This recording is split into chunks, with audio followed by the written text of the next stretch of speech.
ಮಂಜಣ್ಣ ಗೌತಮಿ ಮುಂದೆ ಮೋಕ್ಷಿತ ಕಣ್ಣೀರು. ಹೊರ ಹೋಗುವವರು ಯಾರು?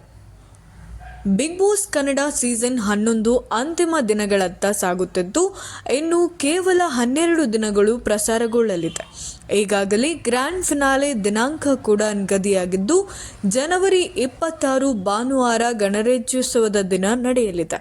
ಈ ಬಗ್ಗೆ ಅಧಿಕೃತವಾಗಿ ಕಾರ್ಯಕ್ರಮದ ನಿರೂಪಕ ಕಿಚ್ಚ ಸುದೀಪ್ ಕೂಡ ತಿಳಿಸಿದ್ದಾರೆ.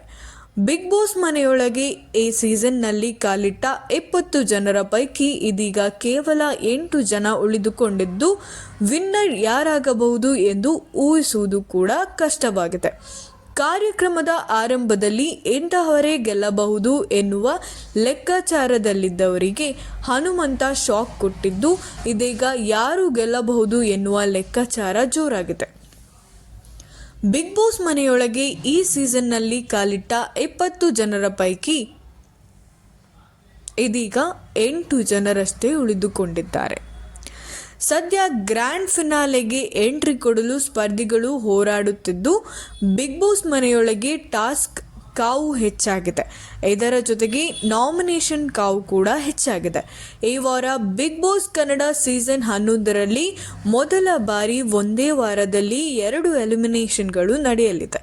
ವಾರದ ಮಧ್ಯವೇ ಎಲಿಮಿನೇಷನ್ ನಡೆಯಲಿದ್ದು ವೀಕೆಂಡ್ ಸಂಚಿಕೆಗೂ ಮುನ್ನ ಒಬ್ಬರು ಮನೆಗೆ ಹೋಗುವಂತೆ ಗ್ಯಾರಂಟಿಯಾಗಿದೆ.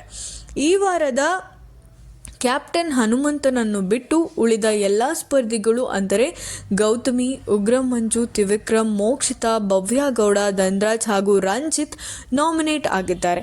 ಹೀಗಾಗಿ ಈ ಬಾರಿ ಉಳಿದುಕೊಳ್ಳುವ ಸ್ಪರ್ಧಿಗಳು ಅಖಾಡಕ್ಕಿಳಿದು ಹೋರಾಡಲೇಬೇಕಾಗಿದೆ.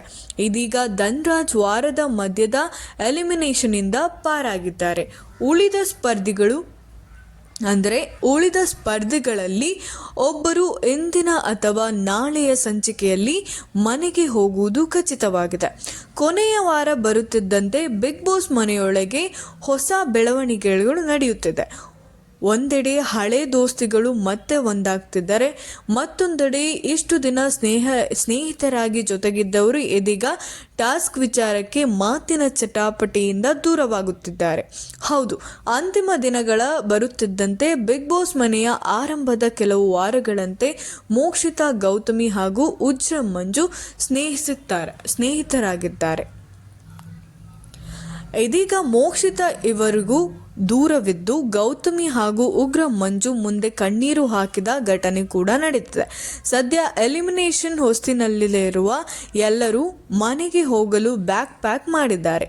ಇದೇ ವಿಚಾರವನ್ನು ಉಗ್ರಂ ಮಂಜು ಮೋಕ್ಷಿತಾ ಮುಂದೆ ಮಾತನಾಡಿದ್ದು, ನಾವೆಲ್ಲ ಎಷ್ಟು ದಿನ ಈ ಮನೆಯಲ್ಲಿ ಕಳೆದಿರುವುದೇ ಹೆಮ್ಮೆಯ ವಿಚಾರ. ಬ್ಯಾಗ್ ಪ್ಯಾಕ್ ಮಾಡಿಕೊಳ್ಳುತ್ತಿದ್ದೀನಿ. ಹೀಗಾಗಿ ಇರುವಷ್ಟು ದಿನ ನಾನು ಪ್ರತಿ ಕ್ಷಣಗಳನ್ನು ಎಂಜಾಯ್ ಮಾಡುತ್ತೀನಿ ಎಂದಿದ್ದಾರೆ. ಇದೇ ರೀತಿ ನಿರಂತರ ಸುದ್ದಿಗಾಗಿ ನೋಡ್ತಾ ಇರಿ ನಮ್ಮ ಚಾನೆಲ್. ಹಾಗೆ ಸಬ್ಸ್ಕ್ರೈಬ್ ಮಾಡ್ಕೊಳ್ಳಿ, ಲೈಕ್ ಮಾಡಿ, ಶೇರ್ ಮಾಡಿ, ಕಮೆಂಟ್ ಮಾಡಿ. Thank you so much.